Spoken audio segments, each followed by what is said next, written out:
नमस्कार साथियों, गौरव ज्ञान धारा में आपका स्वागत है। अपन ने महात्मा गांधी और राष्ट्रीय आंदोलन बहुत अच्छी तरीके से पढ़ लिया है। 5 पार्ट में उन्हें पूरा किया है उस पूरे टॉपिक को। और अब आपके फर्स्ट ग्रेड के जीके वाले पोर्शन में, यानी कि चाहे फर्स्ट ग्रेड चाहे किसी भी सब्जेक्ट से दे रहे हो आप, चाहे साइंस से दे रहे हो, फिजिक्स से दे रहे हो, केमिस्ट्री से दे रहे हो, हिस्ट्री से दे रहे हो, हिंदी से दे रहे हो, चाहे किसी भी सब्जेक्ट से दे रहे हो, जो प्रथम प्रश्न पत्र है। कई विद्यार्थी अभी भी कंफ्यूजन में है कि सर ये तो हिस्ट्री तो हमारा ही नहीं। प्रथम प्रश्न पत्र के अंदर जो जीके वाला पार्ट है उसमें सबसे पहले इंडियन हिस्ट्री के टॉपिक जो दे रखे हैं उसमें से ये अंतिम टॉपिक चल रहे हैं, ठीक है ना। तो ये सभी के लिए क्लासेस अनिवार्य है, चाहे तो अभी देख लो, नहीं चाहे तो बाद में भागम दौड़ में देखनी आखिर में पड़ेगी, ये बात कंफर्म है, ठीक है। तो यहीं से अभी जो कंटिन्यू है उनको बहुत आसानी हो जाएगी। आज अपन जो पढ़ने जा रहे हैं साथियों, उसमें अपन पढ़ेंगे 2 महान शख्सियत पढ़ेंगे, ठीक है। एक तो पढ़ेंगे डॉक्टर भीमराव अंबेडकर, ठीक है ना। एक तो अपन पढ़ने वाले हैं डॉक्टर भीमराव अंबेडकर,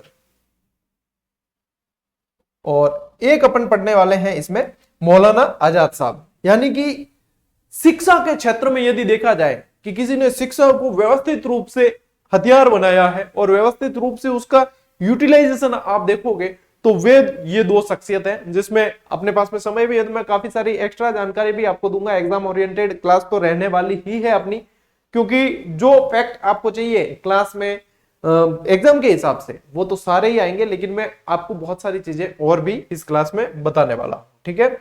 चलिए साथियों, शुरू करते हैं अपनी इस क्लास को। जब किसी मतलब इतिहास के किसी नायक को पढ़ा जाए तो सबसे पहली चीजें जो अपन पढ़ते हैं ना, वो होता है कि उनका जन्म कब हुआ, उनके माता पिता का नाम क्या था। और ये हालांकि यहां से प्रश्न जो है एग्जाम में वो कम बनते हैं, लेकिन आखिर में पढ़ना तो अपन को पड़ता ही है कि हाँ यही है। तो डॉक्टर भीमराव अंबेडकर का जो जन्म है वो 14 अप्रैल 1891 को इंदौर के मतलब ये कह सकते हो आप महू एमपी के अंदर हुआ, ठीक है। इंदौर के महू एमपी में अब उस स्थान का नाम अंबेडकर नगर रख दिया गया है, उसी स्थान का। वहां पे इनका जन्म होता है, महार जाति के अंदर इनका जन्म होता है, जिसे उस समय जो है पिछड़ी हुई निचली जाति माना जाता था और बहुत सारे भेदभावों को इन्होंने सहन किया। और इसी को जो है मजबूत हथियार बनाते हुए इन्होंने बहुत सारे कार्य किए, जिन पे अपन व्यवस्थित रूप से चर्चा करेंगे और देखेंगे। इनके पिता का नाम रामजी शकपाल था, माता का नाम भीमाबाई था। और यहां से ध्यान रखना कि ये अपने माता पिता की 14वीं संतान थे, ठीक है। माता पिता की 14वीं और आखिरी संतान थे ये।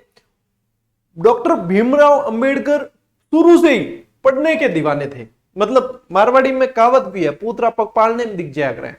वैसे ही ये भी जो है पढ़ाई के दीवाने थे। उस समय जब डॉक्टर भीमराव अंबेडकर थे, आपको यकीन नहीं होगा कि उस समय यदि किसी व्यक्ति के पास में सर्वाधिक किताबें हुआ करती थी तो वो डॉक्टर भीमराव अंबेडकर के पास में हुआ करती थी। कई सारे इनके ऊपर भी इनके जो करीबी रहे हैं उन्होंने कई सारी पुस्तकें लिखी है। तो वो बताते हैं कि लगभग इनके पास में उस समय 35,000 किताबें इनकी पर्सनल थी। जब ये कोर्ट से घर आते तो हर रोज का इनका ये शेड्यूल रहता था कि ये कुछ किताबें लेकर आते थे घर पे, और ये पूरी रात स्टडी करते थे। सुबह मतलब जब सुबह होने वाली होती थी तब 2 घंटे सोते थे, पूरी रात स्टडी। हम अपन अबार क्यों है नहीं, कई विद्यार्थी ऐसे हैं जो अभी मतलब मारवाड़ी में क्या नेच होता है, बिल्कुल क्या आराम से पढ़ेंगे, क्या है कुछ सीखो। हमारे जो महापुरुष है ये सिर्फ महापुरुष ऐसे ही नहीं रहे, कुछ तो सीखो इनसे। कि इनको तो कोई अब ये तो ऐसी 32 डिग्रियां थी इनके पास में, इनको कोई परीक्षा और थोड़ी पास करनी थी। 32 डिग्रियां थी, 9 भाषाओं का ज्ञान था, लेकिन फिर भी रोज किताब पढ़ते थे। इनके 3-4 शौक थे। सबसे बड़ा शौक था इनका किताबें पढ़ने का, दूसरा शौक था इनको बागबानी का। तो इनका बगीचा भी उस समय का मतलब सबसे बढ़िया बगीचा इनका रहा है जब ये थे, ठीक है। बागवानी का शौक था। एक इनको पालतू कुत्ते बड़े प्यारे थे तो कुत्ते पालने का शौक था, इनके खुद के भी पालतू कुत्ते थे, तो ये भी शौक रहा है इनको। बाहर जाने का कहीं शौक नहीं था, बाहर जाना खाना पीना यहाँ की शौक नहीं हो।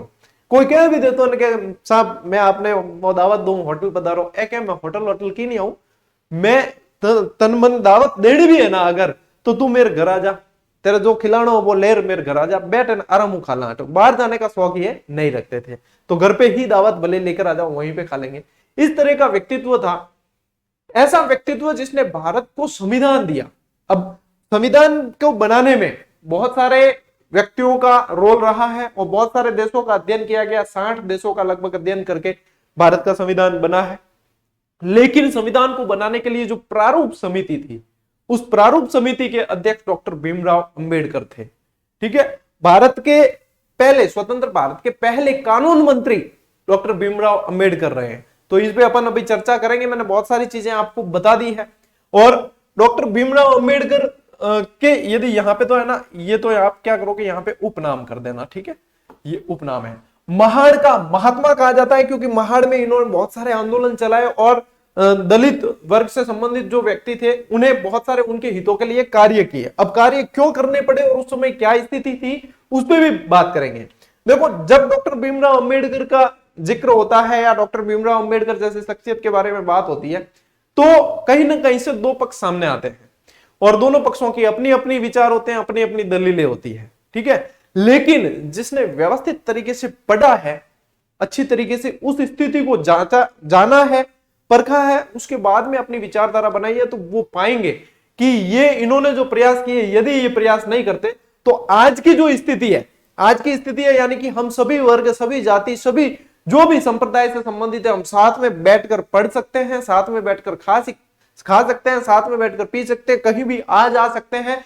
सभी भारतीयों के अधिकारों की रक्षा करने का जो कार्य किया है वो बाबा साहब अंबेडकर साहब ने किया है। तो इसकी जरूरत क्यों पड़ी, ये भी तो होगा। तो देखो, तत्कालीन यदि बात की जाए, आज की स्थिति में इतना भेदभाव अपन नहीं देखते हैं, कहीं भी इतना भेदभाव नहीं देखने को मिलता है। सभी जगह जो है, देखो स्कूलों में भी सभी बच्चे बैठकर साथ में खाना खाते हैं, पानी पीते हैं, पढ़ते हैं, सब कुछ है। ठीक है, उस समय की बात यदि की जाए, मैं थोड़ा सा पृष्ठभूमि में लेके जा रहा हूं ताकि जो मानसिकता अपनी होती है ना, वो एक पढ़े हुए तथ्यों के आधार पे होनी चाहिए कि एक्चुअल क्या चीज है, उसके आधार पे। ठीक है, उस समय की स्थिति ये थी, आप कल्पना करके देखिए कि यदि भाई उस समय मान लिया कि नीची जाति के थे, कह दिया इनको, या दलित वर्ग से थे, कह दिया, ये कह दिया। आप उस समय की कल्पना करके देखिए, कोई छोटा बच्चा है, 5-7 साल का बच्चा है, और उसे दलित या निचली जाति का होने का कहने पर उसके पढ़ने की इच्छा है और उसे क्लास में बैठने तक नहीं दिया जाए, उसे कहा जाए कि क्लास के बाहर बैठ के पढ़ेगा, बाकी बच्चे अंदर बैठ के पढ़ रहे हैं, उसे कहा जाए क्लास के बाहर बैठ के पढ़ेगा, उसके ऊपर क्या गुजरेगी। जब वो सार्वजनिक किसी कुएं से पानी पी ले और उसे बहुत बुरी तरीके से इतने छोटे बच्चे को पीटा जाए तो उस पर क्या बीतेगी। ये सारे जो है बीज अंदर बनते जा रहे थे, जो एक महान व्यक्तित्व को जन्म देने वाले थे। और उस समय बहुत सारी मतलब चीजें, जब वो किसी रिक्शा में बैठकर, उस समय साइकिल रिक्शा चलते थे, रिक्शा में बैठकर जाते हैं और बीच रास्ते में पता चलता है कि ये फलानी जाति से है, तो उसे बीच रास्ते में उतार दिया जाता है, बताइए उसके ऊपर क्या बीतेगी। तो ये सारी चीजें, उस समय की स्थिति ऐसी थी कि इन्हें ये यदि आंदोलन नहीं करते, ये सारी चीजों के लिए प्रयास नहीं करते, तो शायद ये आज समानता जो अपन देख पा रहे हैं वो शायद आज नहीं देखने को मिलती। एक महान व्यक्तित्व की दृष्टि से हमें देखना चाहिए कि ये चीजें, देखो देश में जब जातिगत भेदभाव वगैरह ये चीजें होंगी तो ये सिर्फ वोट बैंक बन के रह जाती है। ये चीजें कहीं भी अपने समाज को आगे ले जाने में कारगर नहीं है। समाज तो तभी आगे बढ़ेगा जब हर व्यक्ति आगे बढ़ेगा, और उसके लिए संविधान के अंदर काफी सारे प्रावधान किए गए। सभी के हितों को देखते हुए संविधान के अंदर काफी सारे प्रावधान किए गए। संविधान के निर्माता इन्हें कहा जाता है। अच्छा, कल्पना यहां से करनी चाहिए कि चलिए किसी व्यक्ति से भेदभाव किया, वो भी बात अलग, लेकिन उस समय की स्थिति यह थी कि व्यक्ति की परछाई से भी भेदभाव कर लिया जाता था, कि उसकी आवाज कानों में पड़ जाए तो भी अपवित्रता आ जाएगी, ऐसी चीजें मान ली जाती थी। तब इन्हें जो है ये सारे आंदोलन करने पड़े, और इसीलिए इनको इतने सारे उपनाम मिले। हिंदू समाज का लिंकन कहा गया, दलितों का मसीहा कहा गया, आधुनिक काल का मनु कहा गया, भारतीय संविधान के इन्हें जनक कहा गया, और भी बहुत सारे इनके उपनाम है। मैं यहां पे आपको फैक्ट तो दे ही रहा हूं एग्जाम के हिसाब से, मैं यहां पे उस स्थिति से परिचित करवा रहा हूं क्योंकि मैं खुद भी इतिहास का विद्यार्थी रहा हूं। उस स्थिति से परिचित करवा रहा हूं कि यदि वो स्थिति आज भी होती तो हमारा समाज जो है इतना आगे नहीं बढ़ पाता। हमारा समाज किसी भी जाति या धर्म से ज्यादा हमारा समाज मानव समाज है, मानवता का समाज है, इंसानियत सबसे पहले होनी चाहिए। तो ये चीजें हैं। आज यदि मैं क्लास दे रहा हूं गौरव ज्ञान धारा प्लेटफॉर्म के माध्यम से, तो मैं कहीं भी मेरे क्लास पे कहीं रेस्ट्रिक्शन नहीं लगी हुई है कि ये जो है जनरल वर्ग के लिए, ये ओबीसी के लिए, ये एसटी के लिए, ये एससी के लिए, कहीं नहीं है, क्योंकि समानता का अधिकार है और हर व्यक्ति को पढ़ने का अधिकार है। और अपनी क्लासेस के माध्यम से तो यह भी हुआ है कि जो आर्थिक रूप से सक्षम नहीं है उन्हें भी पढ़ने का अधिकार है और वो पढ़ सकते हैं। बिल्कुल, यदि आपके पास में पैसे नहीं है, कमी है, फिर भी आप पढ़ सकते हो, क्योंकि यहाँ पे आप मोबाइल का रिचार्ज तो करवाते ही हो, आपको सिर्फ क्लास देखनी है, नोट्स बनाने और अपनी तन्मयता के साथ में अध्ययन करना। यदि दिमाग में, मन में कभी यह आए ना कि हम अध्ययन करने की इच्छा नहीं होती, रुचि नहीं होती, सीखो इस व्यक्ति से जिसके पास में 32 डिग्रियां थी, आज हमें मौत आ जाए, यदि 2 से तीसरी डिग्री लेने के लिए हमें मेहनत करने के लिए कहा हो, हम कहीं ना कहीं जुगाड़ ढूंढने की कोशिश करते हैं कि कहीं से कुछ जुगाड़ लग जाए, कहीं कोई पहचान वाला मिल जाए या कुछ ऐसा हो जाए। कॉलेजों की यदि एमए बीए की बात करें तो आज मानसिकता बनी हुई है और इन व्यक्ति से आपको सीख लेनी चाहिए। हर व्यक्ति जो है इतिहास के अंदर यदि पढ़ा जा रहा है तो उनसे कहीं ना कहीं कुछ ना कुछ चीजें सीखने लायक है। ये इतना भाषण देने का मतलब ये नहीं है कि मैं अपनी विद्वता का बखान करूं कि मुझे इतना आता है या वो है। मैं एक व्यक्तित्व बता रहा हूं, एक व्यक्ति नहीं बता रहा हूं, मैं एक व्यक्तित्व से परिचय करा रहा हूं आपका। और मैंने अभी विश्व पुस्तक दिवस, वर्ल्ड बुक डे गया था, तब मैंने किताब डालकर ये लाइन लिखी भी थी कि चाहे कोई भी पुस्तक उसका आदर करना चाहिए, क्योंकि व्यक्ति को व्यक्तित्व देने वाली वो पुस्तकें होती है। 35,000 पुस्तकें थी बाबा साहब अम्बेडकर साहब के पास में, लेकिन वो किसी को उधार नहीं देते थे, कोई मांग भी ले तो नहीं देते। वो कहते पढ़नी है तो मेरी लाइब्रेरी, मेरा जो पुस्तकालय है उसमें आकर पढ़ लो। मुझे किस समय कौन सी पुस्तक की आवश्यकता पड़े, उन्हें जब जो मन में आती है वो पढ़ते ही है। ये सारी चीजें इसलिए बता रहा हूं क्योंकि एक महापुरुष के रूप में जाने जाते हैं और हमें इनके बारे में जानना चाहिए कि क्यों इन्हें जाना जाता है। भारतीय रिजर्व बैंक को यदि आप देखते हो, भारतीय रिजर्व बैंक की स्थापना कहीं ना कहीं इनकी थीसिस पर की गई। इनकी पुस्तक लिखी, उसके ऊपर थीसिस थी, उस थीसिस पर उसकी कहीं ना कहीं स्थापना की गई। अब आप कल्पना कर सकते हो कि वास्तव में व्यक्ति के अंदर में कितना टैलेंट था। तो चलिए और पढ़ते हैं आगे। इनके 2 विवाह हुए, ठीक है। अब ऐसा नहीं है कि एक साथ में 2 पत्नियां रही, कई विद्यार्थियों के दिमाग में खुरापती होते हैं ना, वो सोच लेते हैं। पहले इनकी शादी जो हुई वो रमाबाई से हुई। जब रमाबाई एक लंबी बीमारी से ग्रसित होने के बाद में इनके 4 पुत्र का भी देहांत हो गया था अंबेडकर साहब के, और रमाबाई का भी देहांत हो गया था सही समय पे इलाज नहीं मिल पाने के बाद। इसके बाद में इन्होंने डॉक्टर शारदा कबीर से विवाह किया। कई जगह इनकी दूसरी पत्नी के रूप में सविता नाम का उल्लेख भी मिलता है। तो मैं दोनों चीजें आपको बता रहा हूं, ठीक है। चलिए आगे बढ़ते हैं। स्टार्ट में इनको पढ़ाई करने में बहुत सारी समस्याएं आई। फिर ये जो है महाराष्ट्र में रत्नागिरी और सतारा, वहां पे जाकर बस गए थे। तो सतारा हाई स्कूल के शिक्षक अंबेडकर से इनका बड़ा लगाव था। अब इनके नाम के पीछे बहुत सारी कहानियां चलती है। कहानियां ऐसे चलती है, कोई कहता है कि इनका अंबेडकर के प्रति, मतलब शिक्षक थे जिनका नाम था अंबेडकर, उनके प्रति बहुत लगाव था, तो इन्होंने उनके मतलब पूरा मान सम्मान देने के लिए, उनके प्रति अपनी श्रद्धा बताने के लिए अपने नाम के पीछे अंबेडकर लगाना शुरू कर दिया। अब नाम जो है कई सारे अलग अलग, जैसे कि चंद्र सिंह बिरकाले, बिरकाले गांव का नाम है, सर्वपल्ली राधाकृष्णन, सर्वपल्ली गांव का नाम है। यदि आप मुझे ही देखते हो, गौरव सिंह गाड़ेराव, मुझे कई जने कहते हैं कि सर आपकी जाति कौन सी है। मैं उन्हें कई बार, आपने कमेंट में यदि चेक भी किया होगा, मैं जहां तक है यही कहता हूं कि मेरी जाति, यदि आप एक स्टूडेंट होने के नाते पूछ रहे हो, मेरी जाति शिक्षक है। और जो पीछे घाणेराव आप नाम देखते हो वो मेरे पैतृक गांव का नाम है। मैंने आज दिन, मेरा जब से जन्म हुआ उससे पहले मेरे दादाजी गुजर चुके थे, मैंने अपने दादाजी को नहीं देखा, तो मेरे दादाजी की गांव का नाम कम से कम मेरे नाम से जाना जाए, यदि मैं भविष्य में कोई ऐसा अच्छा काम करूं तो। इसलिए मैं अपने नाम के पीछे अपने गांव का, पैतृक गांव का नाम लगाता हूं। यह चीज है। तो थोड़ा सा अपने बारे में भी मैंने थोड़ा सा परिचय देने की कोशिश की है। हालांकि आप सब जानते हो मैं आप लोगों के बीच में से ही आया हूं और आप लोगों के बीच का ही हिस्सा हूं, एक विशेष छात्रवृत्ति से। अब क्या है, एक स्कॉलर से। अब इतनी सारी चीजें देखी, लेकिन बड़ौदा के गायकवाड़ शासक थे जिनका नाम था सयाजी महाराज, ठीक है, सयाजी राव गायकवाड़। इन्होंने इनके अंदर टैलेंट देखा और इनके पढ़ने की व्यवस्था की। अब यहां पे कंपटीशन की दृष्टि से देखा जाए तो 2 चीजें निकल के सामने आती है कि इन्हें पढ़ने के लिए किसने भेजा। तो अलग अलग, देखो सोशल मीडिया का प्लेटफॉर्म ऐसा है, आपको पॉजिटिव नेगेटिव दोनों पॉइंट बताता है। यहां पे मैं एक चीज क्लियर करना चाहूंगा कि इन्हें पढ़ने के लिए अमेरिका अध्ययन के लिए भेजा था ना, वो बड़ौदा के गायकवाड़ महाराजा सयाजी राव गायकवाड़ ने भेजा था, ठीक है। पहले अमेरिका भेजा, तब भेजा है बड़ौदा के सयाजी राव गायकवाड़ ने भेजा है। और फिर बाद में ये जो है लंदन जाते हैं। लंदन जब पढ़ने जाते हैं तो कोल्हापुर के साहू जी महाराज इनकी सहायता करते हैं, यानी कि फिर साहू जी महाराज ने भेजा है ना। तो यहां पे पहले जो इनको भेजा है वो सयाजी महाराज ने भेजा है, और बाद में भेजा है साहू जी महाराज ने। तो यहाँ पे याद रखने का एक तरीका है, कैसे याद रखोगे, मैंने पहले भी एक बार क्लास ली तब बताया था कि आपको एबीसीडी आती होगी, तो आपको एबीसीडी आती है तो आपको क्या याद रखना है कि ए से तो याद रखना है कि अमेरिका भेजा है, और बी से याद रखना है कि बड़ौदा के महाराज ने भेजा है।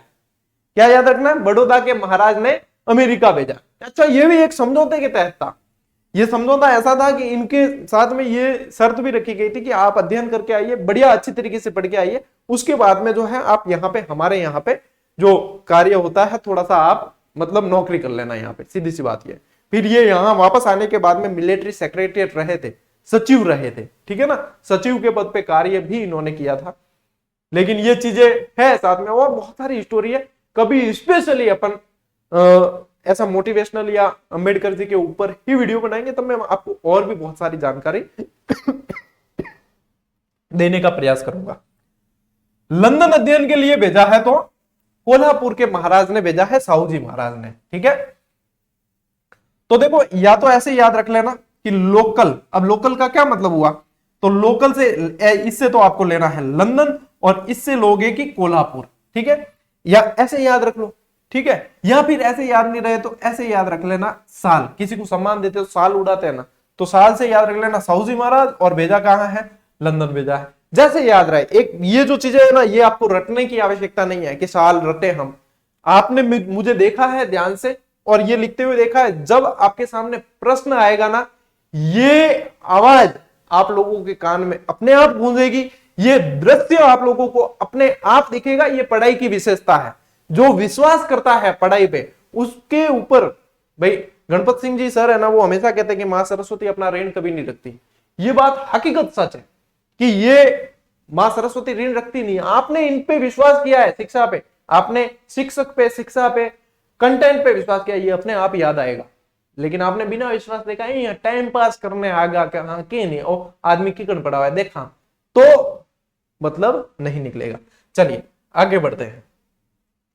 फिर देखो क्या था, मैंने अभी आपको बताया कि कई सारी मानसिकता के लोग थे उस समय, तो सार्वजनिक कुएं से पानी नहीं पी सकते थे, और कई जगह यह भी था कि दलित महिलाएं जो थी वो पूरी साड़ी नहीं पहन सकती थी, घुटने तक ही पहन सकती थी। इन्होंने प्रयास करके उनको पूरी साड़ी, जो नॉर्मल महिलाएं पहन सकती थी, सामान्य महिलाएं, उनको वो अधिकार दिलाए, कुएं से सार्वजनिक जगह से पानी पिलाने के अधिकार दिलाए, मंदिरों में दलित भी जा सके ये अधिकार दिलाए, ये सारे अधिकार दिलाए। उसमें से ही एक ये पूछा जाता है, 1927 में जल सत्याग्रह किया इन्होंने, जो कोलाबा जिले के महाड़ में किया है, और चौबदार तालाब, नाम याद रखना, पूछ सकते हैं, चौबदार तालाब, यहाँ पे ये जल सत्याग्रह के नाम से जाना जाता है। अब सत्याग्रह के नाम से अपन क्या देखते हैं, ज्यादातर महात्मा गांधी जी का नाम आता है। जल सत्याग्रह इनका, महात्मा गांधी जी के और इनके बहुत कम बनती नहीं थी, विचारों के मतभेद बहुत सारे थे महात्मा गांधी के।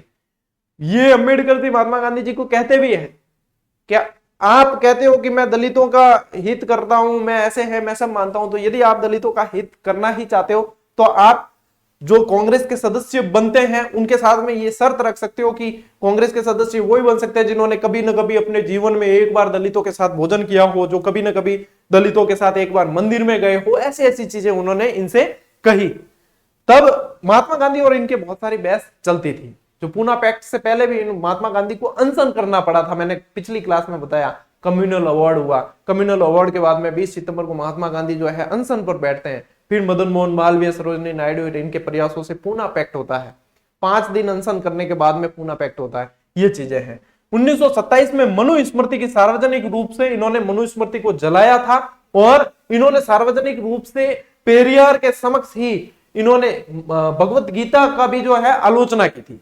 इन दोनों के पीछे इनका उद्देश्य यह था कि इसमें कहीं भी दलितोद्धार का के बारे में नहीं लिखा गया, कि इसमें जो है जातियों में बांटने के बारे में बात की गई है, इसलिए इन्होंने इसकी आलोचना की थी। पूना पैक्ट हुआ 25 सितंबर 1932। इससे पहले सांप्रदायिक पंचायत आता है, जिसमें हिंदुओं से दलितों को अलग करके सीट देने का प्रावधान था, ये मैंने बताया भी था। फिर 71 की जगह 148 सीटें देकर इनके बीच में पूना पैक्ट हुआ, महात्मा गांधी और इनके बीच में।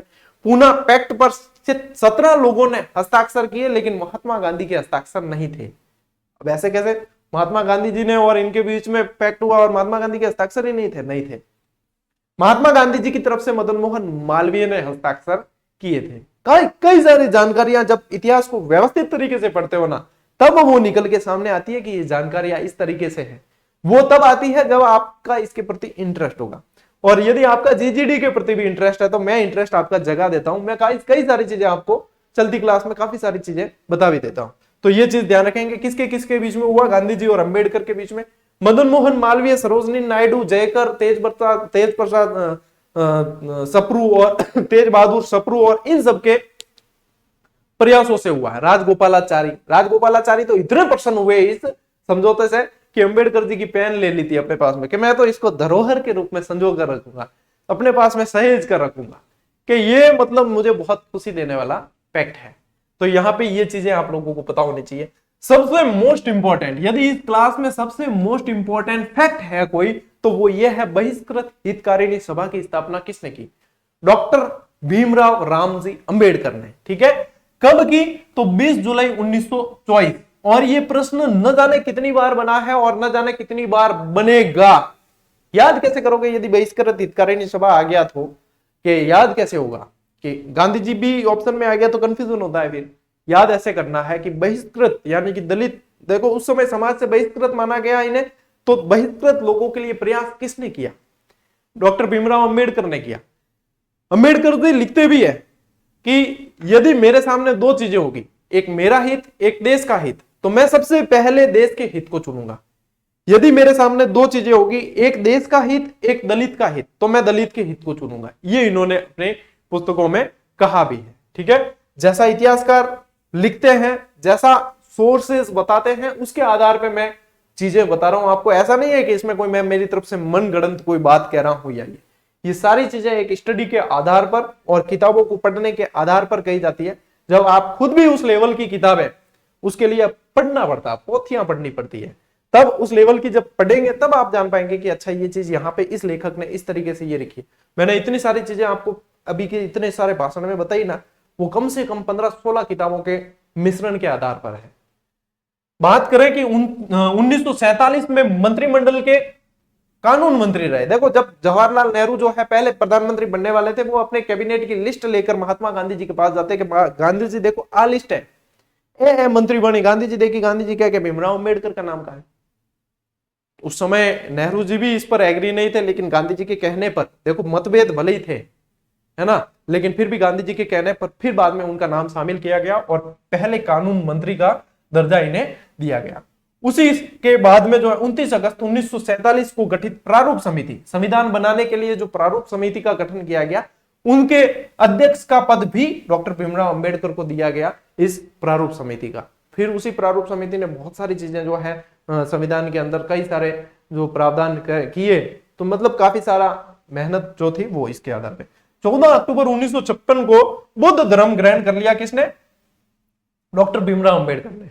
डॉक्टर भीमराव अंबेडकर का एक कोटेशन भी है कि मेरा जन्म जो है वो हिंदू धर्म में हुआ है, लेकिन मेरी मृत्यु हिंदू धर्म में नहीं होगी। उनके कहने का तात्पर्य यह था कि हिंदू धर्म कई जातियों में बटा हुआ है, जबकि होना चाहिए सिर्फ एक, इसलिए मेरी मृत्यु जो है वो हिंदू धर्म में नहीं होगी। ये इनका कोटेशन था और इन्होंने बुद्ध धर्म ग्रहण कर लिया। इनके साथ में जो है हजारों लोगों ने बौद्ध धर्म ग्रहण कर लिया था। नेपाल काठमांडू के अंदर जो है बौद्ध मठ और उनके द्वारा इन्हें बोधिसत्व की, जीवित रहते हुए बोधिसत्व की उपाधि भी दी गई थी। दिसंबर 1956 में जब इन्होंने बौद्ध धर्म ग्रहण किया, उसके बाद ही दिसंबर 1956 में इनकी मृत्यु हो जाती है और इनका समाधि स्थल जो है वो महाराष्ट्र के अंदर दादर के अंदर चैत्यभूमि है, चैत्यभूमि के नाम से जाना जाता है। अभी जब मैं लोनावला और पूना गया था उस समय, अभी कोई दो महीने हुए, तब मैं चैत्यभूमि जाकर आया हूं। मैं आप लोगों को भी बताऊंगा कि ये इसी स्लाइड में कि इनका समाधि स्थल किस तरीके का दिखता है। इनकी किताबें बहुत सारी है, असंख्य। यदि मैं यहाँ पे इनकी किताबें सारी की सारी बताने जाऊंगा तो बहुत सारी हो जाएगी।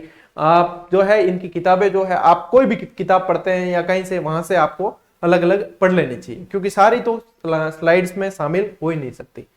देखो डॉक्टर भीमराव अंबेडकर द्वारा प्रकाशित समाचार पत्रों और प्रमुख पुस्तकों में जो याद आपको रखने ही रखने हैं, उनमें समाचार पत्रों में याद रखोगे मूक नायक, बहिष्कृत भारत, समता, जनता, प्रबुद्ध भारत। इसी तरीके से याद करना, मूक नायक, बहिष्कृत भारत, समता, जनता, प्रबुद्ध भारत। बस 2-3 बार पढ़ो, याद हो जाएगा। ठीक है, पुस्तकों के अंदर प्रॉब्लम्स ऑफ रूपी, और ये प्रॉब्लम्स ऑफ रूपी है ना, इस कहीं ना कहीं आरबीआई का आधार यानी आरबीआई का जो गठन है वो इस पुस्तक के आधार पे किया गया। और who were the Sudras, the untouchables, waiting for the visa, और Ranade, Gandhi and Jinnah, caste in India, और भी बहुत सारी पुस्तकें हैं जो इन्होंने लिखी है। ठीक है, अंबेडकर जी को 1990 में मरणोपरांत भारत रत्न से भी सम्मानित किया गया। अब 1990 में मरणोपरांत ही किया गया। 1916 में इन्होंने पीएचडी की और पीएचडी अर्थशास्त्र में की थी। ठीक है, दलितों को मंदिर में प्रवेश के लिए नासिक में इन्होंने सत्याग्रह भी किया। 1955 में भारतीय बुद्ध महासभा की स्थापना भी इन्होंने की। इन्होंने कहा कि धर्म व्यक्ति के लिए है, न कि व्यक्ति धर्म के लिए। यह भी इनका कोटेशन है। कई सारी चीजें जो है फैक्ट ऐसे के ऐसे एग्जामिनर उठा लेता है और ऐसे के ऐसे पूछा जाता है। एक ऐसा व्यक्तित्व जिनको पढ़ाने के लिए शायद 3 से 4 क्लासेस भी कम हो, उसको समेट कर मैं एक क्लास में लेकर आया हूं ताकि अपने कंपटीशन को भी थोड़ा सा ध्यान में रखना है। लेकिन बहुत सारे कभी कोई ओपन सेशन होगा तो वहां पे और चर्चा की जा सकती है। ठीक है, चलिए, ये जो फोटो आप देख पा रहे हो ये है चैत्यभूमि, और ये है कहां, दादर के अंदर। अभी हाल ही में मैं जाकर आया हूं। इसके जैसे ही अंदर एंटर करके आगे की तरफ जाते तो सी लिंक यानी कि समुद्र के ऊपर बना हुआ पूरा जो है पुल, और मतलब बहुत बढ़िया नजारा यहाँ पे दिखता है। ये चैत्यभूमि है, बाबा साहब अंबेडकर जी का समाधि स्थल है। ठीक है, चलिए आगे बढ़ते हैं। एक ऐसा ही व्यक्तित्व जो शिक्षा के लिए जाना गया, भाई शिक्षा दिवस जिसकी याद में मनाया जाता है, मौलाना आजाद साहब। जन्म 11 नवंबर 1888 को सऊदी अरब, कहते हैं कि इनका जन्म जो है मक्का में हुआ। पिता मोहम्मद खैरुद्दीन, माता आलिया, पत्नी जुलेखा बेगम, और पूरा नाम अबुल कलाम गुलाम मुहीउद्दीन अहमद। हालांकि इनमें से प्रश्न जो अभी तक मैंने आपको बताया, इनमें से प्रश्न बहुत कम बनते हैं। ठीक है ना, प्रश्न जो व्यक्तित्व में ज्यादातर जो है प्रश्न बनते हैं, या तो कोई स्थापना इन्होंने की है या पुस्तक लिखी है, वहां से प्रश्न बनते हैं। ठीक है, जैसे कि अभी पिछले एग्जाम में विपिन चंद्र पाल की पुस्तक पूछी गई थी। ठीक है, मृत्यु इनकी 1958 में हुई। ये कांग्रेस के सबसे युवा अध्यक्ष रहने का सौभाग्य इन्हें मिला। 1920 में इन्होंने अलीगढ़ में जामिया मिलिया विश्वविद्यालय की स्थापना की। अब जैसे कि इन्होंने कोई स्थापना की वो बहुत इंपॉर्टेंट है, मैंने अभी आपको बताया, तो ये याद रखना है कि जामिया मिलिया विश्वविद्यालय की स्थापना इन्होंने की है। स्वतंत्रता के पश्चात प्रथम शिक्षा मंत्री रहे हैं, सबसे मोस्ट इंपॉर्टेंट फैक्ट, प्रथम शिक्षा मंत्री रहे, इसीलिए इनके जन्म दिवस के उपलक्ष्य में शिक्षा दिवस मनाया जाता है। ठीक है ना, 11 नवंबर को शिक्षा दिवस मनाया जाता है। इन्होंने वयस्क शिक्षा बोर्ड की स्थापना की कि वयस्क व्यक्तियों को कैसे शिक्षा दी जाए, उसके लिए वयस्क शिक्षा बोर्ड की स्थापना की। 1992 में इन्हें भी मरणोपरांत भारत रत्न से सम्मानित किया गया था। नेहरू जी ने इन्हें मीर एक कारवा की उपाधि दी। वहीं महात्मा गांधी जी ने इन्हें सीखने का सम्राट कहा है। क्या कहा है? सीखने का सम्राट। किसने कहा है? गांधी जी ने कहा है। नेहरू जी ने मीर ए कारवा। यदि बात करें कि इनकी लिखी हुई पुस्तकें या समाचार, तो देखो अल हिलाल, अल विलाग, ये सारी इनकी है। द कामरेड जो समाचार पत्र है, नारंग ए आलम, गुब्बार ए खातिर, ये सारी जो है इनकी पुस्तकें और समाचार पत्रों के अंदर आता है। अबुल कलाम आजाद, ज्यादा बड़ा टॉपिक नहीं है, लेकिन जो फैक्ट है वो आखिर में याद करने ही पड़ेंगे। और इन फैक्ट को इस तरीके से ही पूछा जाता है जीके में। यदि यही हिस्ट्री की क्लास स्पेशली होती तो इनको सबको और डिटेल में अपन लेकर जाते कि किसके अंदर क्या उल्लेख किया गया है, ये सारा। लेकिन एक जीके वाला फैक्टर जो ध्यान में रखना पड़ता है कि ये प्रथम प्रश्न पत्र के लिए, तो उसके अनुसार ही अपनी क्लासेस रही है। आज की इस क्लास में मैंने बहुत सारी जानकारी आपको देने की कोशिश की है, खास तौर पे बाबा साहब भीमराव अंबेडकर के बारे में। ये जितनी भी जानकारी आपको मैंने दी है, ये कोई मेरी मन गढ़ंत या मेरे मन से कही हुई नहीं है। ये सारी की सारी कहीं ना कहीं किसी न किसी सोर्स पुस्तक से उठाई गई है, और जिसने व्यवस्थित तरीके से पढ़ाया वो खुद इन परिस्थितियों को, इन कार्यों को पढ़ के समझ सकता है कि ये व्यक्तित्व क्या था और इन्होंने किस आधार पे ये सारे प्रयास किए। ये सारे प्रयास करना एक मतलब बिल्कुल आसान तो बिल्कुल भी नहीं किया जा सकता, लेकिन ये आसान कैसे हुआ? शिक्षा के आधार पे। इन्होंने 32 से ज्यादा डिग्रियां हासिल की, पढ़ाई के अंदर अपने आप को पूरी तरीके से इन्होंने मतलब अपने आप को सक्षम बनाया। तभी तो कहते हैं कि शिक्षा उस शेरनी का दूध है जो पिएगा वो दहाड़ेगा। कहा किसने? बाबा साहब भीमराव अंबेडकर ने कहा। आज अपन जो समानता देखते हैं चारों तरफ, कि वो समानता जो है इनके प्रयासों से आई है। हमारी मानसिकता क्लियर होनी चाहिए, कहने का मतलब यह है हमारी मानसिकता को हम जितना संकीर्ण करेंगे ना, उतनी वो संकीर्णता हमारे ऊपर हावी होगी। हम जितना जो ब्रॉड माइंडेड रहेंगे तो उतना जो है अपन अच्छी तरीके से सोच सकते हैं, अपने विचारों को जो है पूरे मतलब वातावरण मिल सकता है। बस यही है, एक शिक्षक जो होता है ना, उसका कर्तव्य भी यही है कि वो सही दिशा में क्लास को ले जाए, सही दिशा में विचारों को ले जाए, सही दिशा में मूल्यों को ले जाए। मैं पूरी कोशिश करता हूं कि उन मूल्यों को, उन विचारों को सही तरीके से हस्तांतरित कर सकूं। मिलते हैं साथियों अगले वीडियो में, अगली क्लास में। तब तक के लिए राम राम, जय हिंद।